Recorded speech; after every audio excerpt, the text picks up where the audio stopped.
podcast, Why Learn Business English, or learnbusinessenglish.net, the place to go to learn how to become an entrepreneur and for a comprehensive and engaging course for learning business English online. Today, I would like to introduce Professor Susan Ford, who will be speaking about how to be professional when speaking virtually. She is also co-founder of Powerful Communication Associates, a company that provides communication training and coaching for people who want to enhance and hone their public speaking skills. Hello, Susan. Hello, I'm going to ask you a number of questions and we'll see how we go from there. Absolutely. How do you think, or how does speaking virtually, whether on Zoom or Teams or whatever, differ from speaking live on stage? Well, there are certain things, obviously, that are the same. You are talking to people. You still should have energy. The big difference, I suppose, is you don't have to project and fill a big space. But critically, you have to talk through the equipment you have in front of you to the audience who will be listening. And a very, very good technique is to think of the person who would be an ideal member of your audience and talk to them so that you get this sense of friendship and warmth and expression vocally and facially, that you are giving of yourself, a fusion between your personality and your information. You shouldn't be daunted by the fact that there's nobody there. You have to remember that you're talking brain to brain and the person listening is going to respond to you and the message you have. I do like the word fusion. That's great. What do you think are the main issues then that you have to take into account when speaking virtually? Because, I mean, it's a problem. I mean, focus is a real problem, for example. Well, I think you need to give some attention to how you set up the room where you are going to speak.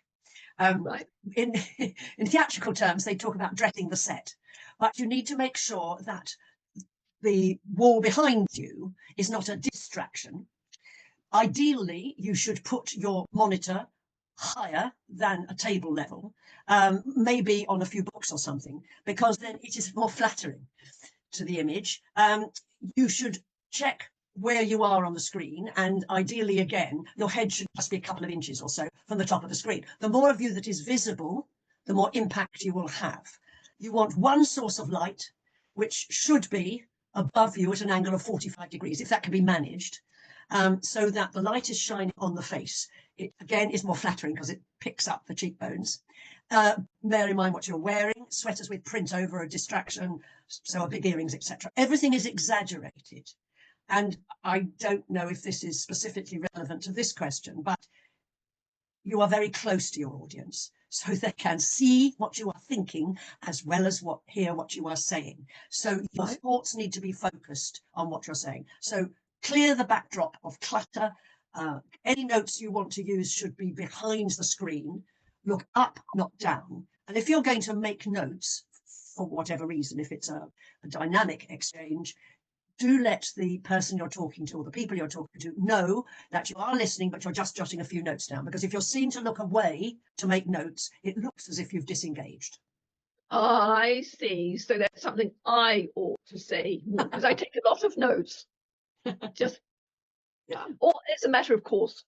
That's what I do. More and more business meetings are being conducted online, and you see that all the time. Instead of people flying all over the world, they're all from all over the world, and they're all meeting virtually. Do you think there are different rules that have to be followed than if they were in a meeting? Well, I think possibly the meetings need to be conducted more strictly, because in a room, if you're all together and people talk at once, you're aware they're talking at once, and somebody perhaps speaks louder or somebody else drops off and stops speaking because someone's taken over, and possibly the person who's organising it or chairing it say, hang on a bit, let's hear so-and-so first. But you get that rise and fall of any meeting with energy and interest, etc.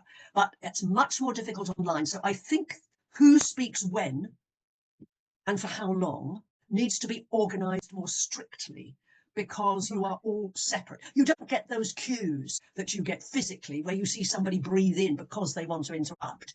So I think possibly whoever sets up the meeting needs to say at the beginning, can we have a few house rules so this runs effectively and smoothly and we don't waste any time? If you wish to speak, if you raise a something. Do you think Sorry. it's easier to speak virtually? Because often people prefer virtual meetings because I think it's easier. Is that true? Oh, I don't know. I, I don't know. I mean, you can see when you're speaking live. You can see you've got whose attention, who's concentrating, who's reacted to what you're saying. It can affect what you then say. Much more difficult virtually. Okay, you can see the people who are present in their little passport size images on the screen. But I think That's the problem. I think you can. See them. I was going to say, I think you need, I would have said it would be sensible, it would be practical to perhaps have a few house rules about how you were going to proceed. So everybody knew they'd get a fair say and that it wouldn't be taken over by somebody. Just a few house rules and see how they go. It's interesting because I've been on a lot of meetings virtually, and the whole screen is taken up with a presentation, and you hardly see anybody else, and nobody else can be seen.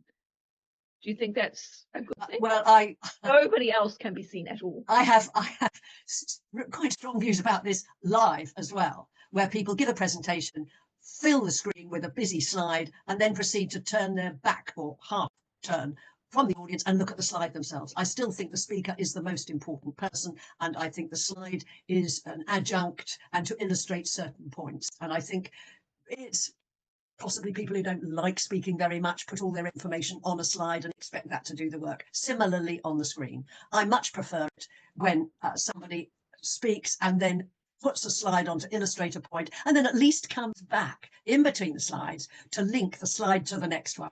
And I think people's concentration is going to be reduced when they're just sitting, looking, and their eyesight's going to be affected, I think, probably, just staring at a screen with lots of facts and information. Let the person match the information, get a balance between the two. You can always offer to send a copy of the slides to the other people in the meeting afterwards. Make the relationship. Business is person to person. I know that sometimes that you can speak more loudly virtually.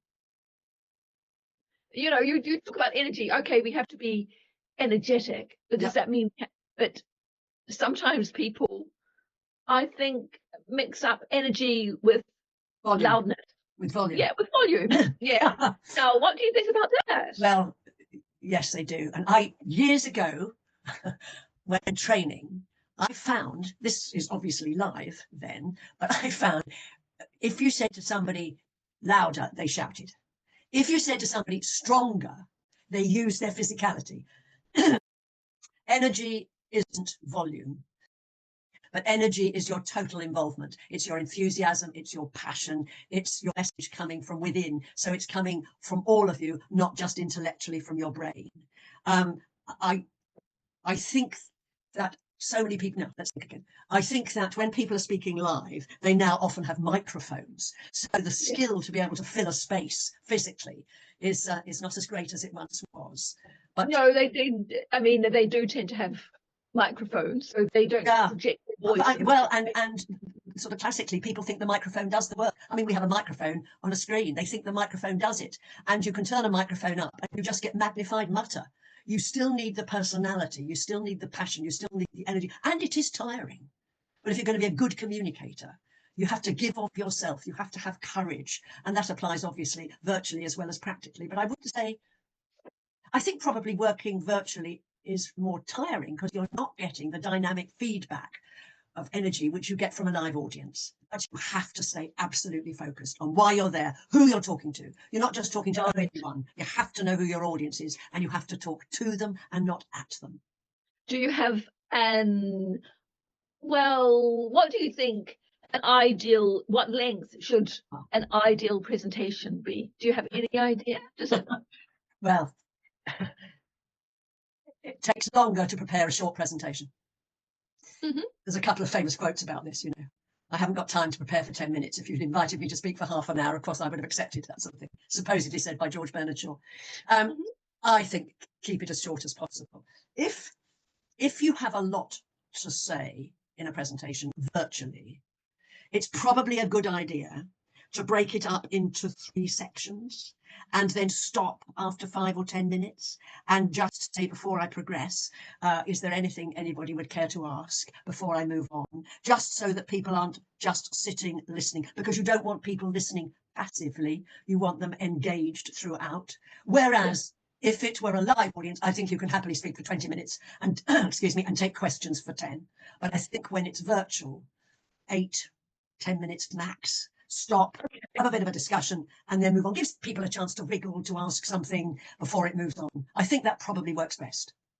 Oh, okay. But never, ever say, do stop me any time if you've got any questions. That's an absolute classic mistake, because people will. And if one person stops you, someone will feel obligated to ask a question too. And all your planning, all your beautiful presentation gets totally fractured and disrupted by people wanting to impress.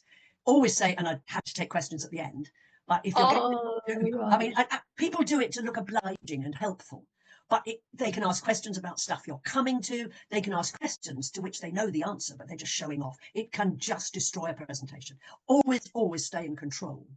But Since it is and learn as you're doing it. Learn as you're doing it. If you okay, I will do that. If you see people's interest is flagging, then think, next time I do this, I'll do smaller bites. I'll do smaller amounts. Stop. Have a bit of a discussion and then pick it up and move on. It changes the rhythm, light and shade, a bit like a symphony. You know, you bring in the violins. It just changes the rhythm of the thing. Okay. Now, what do you imagine how, as I've said before, it's difficult to remain focused in a virtual presentation. What should be done by the presenter to ensure the audience maintains focus? Right. However you prepare your presentation, you're preparing for speech, not print. So first of all, use of language, very important. This is down to vocal delivery. Change of pace, change of pitch, light and shade, vocal variety, pause, new voice for new information. So when you start something new, different energy, different color, you keep bringing people back. You pause for a bit, then change the energy, people refocus. This is no different to performing live, but it is possibly even more important when you're working virtually, because you sustain people's interest. When Alan Bennett wrote his plays, Talking Heads, where one character was on screen for something like, I think it's something like 40, 45 minutes, people said no one will want to watch one person for that length of time. And because A, brilliantly written, but B, great actors played the 5 different characters, you are absolutely mesmerized by the screen because of all the change of mood, timing, situation, language. Plan it to give yourself a good narrative line, but practice vocal variety. Practice sight reading, practice reading literature written for children, because there's lots of change in that. Get the voice moving, because that's what keeps people interested. And having something to say, of course, something worth. So what you're saying is that a change in pitch, pace, pause, all matters. Totally. Your modulation. Yeah. How interactive then should a presentation be? Sorry, what was that question again? How interactive? Oh, I beg your pardon. Should. Well, I don't know. I go back to what I said about how you keep people's interest. You have to stay in control. As soon as you let the audience take over, you've lost it. So if you want to put the odd question in, fine. Rhetorical questions are great because the audience is obliged to think of the answer, but not actually say it.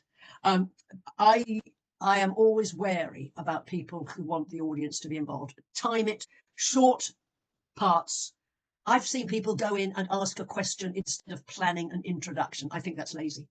Where they ask a question and get the audience to give an answer right at the beginning. You don't know what they're going to say, and you can lose control. That may just be me, but I think you need to know exactly what you're going to do, because you may get something out of left field that throws you and you think, what do I do with that? You don't need that, because communicating is challenging and dangerous enough. You don't need anything you're not expecting. But certainly short amounts and a bit of discussion, you pick it up and then move on, I think. Well, thank you for your insight, Susan. I'll leave it there. We will move on to something else another time. I would much enjoy that. Right. Bye. Bye.